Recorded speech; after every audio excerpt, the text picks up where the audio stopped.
Rendez-vous était donné ce 8 septembre dès 15h30, dans le 6e arrondissement de Paris, pour les obsèques de Florence Roger Pinault.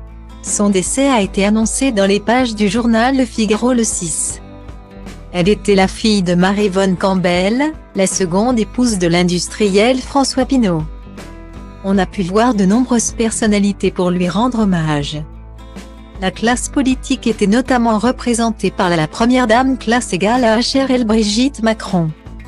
Celle-ci est malheureusement venue sans son mari le président Emmanuel Macron, lequel était retenu dans l'après-midi par un entretien à l'Élysée avec Armin Laschet, ministre-président de Rhénanie du Nord, Westphalie et candidat de la CDU-CSU à la chancellerie fédérale allemande.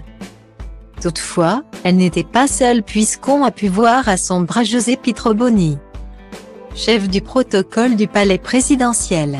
La première dame, toujours élégante, avait enfilé une sobre robe noire pour la triste occasion. On a pu la voir, après la cérémonie, aller discuter et réconforter Marie-Yvonne.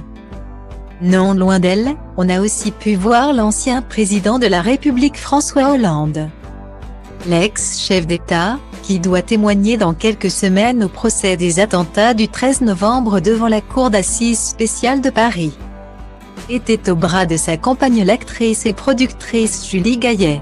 Celle-ci, que l'on a pu voir avec son amoureuse cet été lors d'un festival de cinéma, était en tenue plus décontractée en robe noire, top blanc et veste en jean. Le couple avait toutefois bien fait attention à porter des masques de protection contre le coronavirus. Florence Roger Pinault, mère de 2 enfants, était membre du conseil de gérance et responsable des relations publiques du vignoble de Château-Latour, un beau et réputé domaine viticole du Médoc appartenant au groupe Artémis, fondé par François Pinault, qui a passé la main à son fils depuis quelques années. La cause de sa mort n'a pas été confirmée par son clan, mais l'avis de décès évoquait des dons en faveur de l'Institut international de cancérologie de Paris du professeur David Keya.